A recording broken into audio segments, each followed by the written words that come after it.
Good afternoon and welcome back to Nasdaq Trade Talks. I'm your host Jill Malandrino, Global Markets Reporter at Nasdaq. We've been coming to you live from Crypto Evolved. It's brought to you by Viable Markets. It's the industry's first market structure conference as it relates to cryptocurrency. Joining me for this segment is Gabor Gorbats. He's with Director of Digital Strategy over at VanEck. Gabor, thanks so much for joining us at Crypto Evolved. And one of the common themes that has been discussed and I've picked up on at the conference today is cryptocurrency and liquidity. That seems to be a challenge, an opportunity for the business. What does it look like right now? Thank you for having me, Jill. So liquidity is one of the big themes. There are two markets for Bitcoin, and we're talking about Bitcoin liquidity, the spot market and the futures market. The spot market trades around $3 billion a day, and the futures market trade around $200 million. But both of these markets trade at very narrow spreads, around 10 basis points for the spot basis and around 20, between 10 and 20 really for the futures basis. These markets are sufficiently liquid to support ETFs both on the futures side and the physical side today. How come we keep hearing about concerns with liquidity? Where does that stem from? Well, generally any emergent asset class, when it starts with lower levels of liquidity. One way to look at liquidity is through redemptions. We believe that the ETFs on a given day can redeem enough of assets to keep on. So how do you actually price and value these kinds of assets?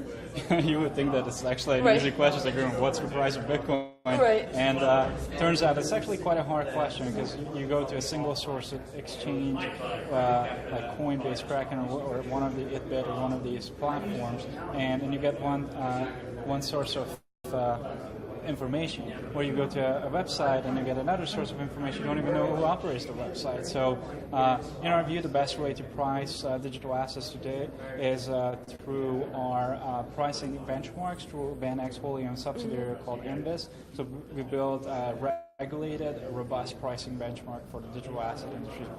Individual digital assets, just Bitcoin, Ether, Ripple, and so on, as well as baskets of digital assets such as the digital assets 10 or the 25, which are the largest and most liquid 10 and 25 assets. So with the growth of cryptocurrency, the asset ETFs, I'm sure we're going to see a flurry of those. They would use an index like that to price their shares, right? As digital assets are becoming more and more institutionalized, using an established pricing provider and benchmark provider that is regulated became best practice, so we see a lot of adoption in our index business. All right, and to wrap it up, U.S. markets are obviously, they're unparalleled, they're robust, they're also complex.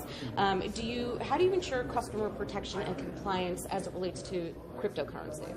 Yep, so that is one of the reasons why we seek to launch exchange-traded funds. So exchange-traded funds and the capital market structure that comes with it provides customer protections and liquidity that is currently not available on trading platforms. So an ETF is much more safe than any other option out there in the market. So we're actively working with regulators and the largest institutions, both on the digital asset side and the financial services side, to bring digital assets into established regulated frameworks that you mentioned are unparalleled. It would be exciting. I'm sure a lot of people are looking forward to trading them that just don't understand the cryptocurrency well. Yep, lots of work to be done, and we're ready to do that. All right. Well, thank you very much for joining me at Crypto Evolved, and thank you for joining me throughout the day. I'm Jill Malandrino, Global Markets Reporter at Nasdaq.